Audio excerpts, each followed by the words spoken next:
Hello, my love. Biyahe ka na? Ayan. So, bago na magbiyahe, ay may iwanan ako sa yung Bible verse at ito'y matatagpuan natin sa Romans chapter 5 verse 8. Sabi dito, ngunit ipinakita ng Diyos sa atin ang kanyang pag-ibig sa ganitong paraan. Kahit noong tayo'y makasalanan pa, namatay si Kristo para sa atin. Grabe, no? Grabe yung pagmamahal.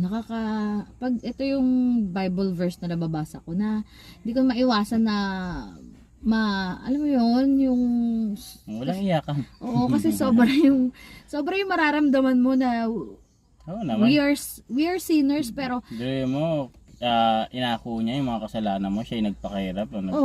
at the same time, we are rebels, 'di ba? Kumbaga, we are sinners, 'di ba? Pero he chose to give his life for us. 'Di ba? Tapos bakit ba namatay si Jesus Christ for us? It is for us to be reconciled, save us from God's wrath and to be reconciled to him, 'di ba? So, yun, ginawa yun ni Jesus Christ for us.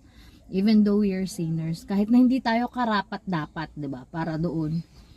Kaya grabe yung pagmamahal ni Jesus Christ ng Panginoon sa atin. Kaya once that you feel that love, hindi yan yung gusto niya ipakita na sa atin na dapat din natin na ginagawa sa kapwa natin, di ba?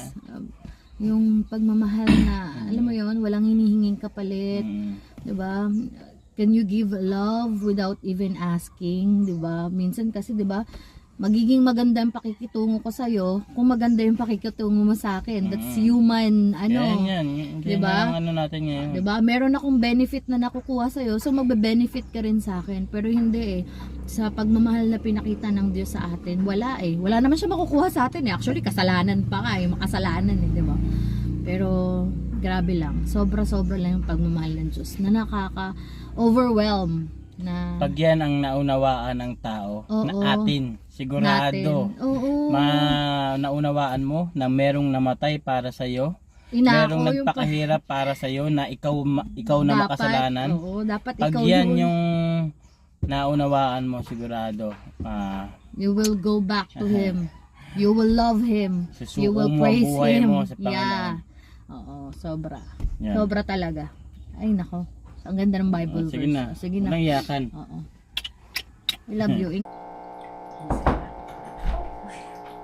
Surprise! Happy 200K, Papa! Wow! 200K followers! 200K followers. Ay, papi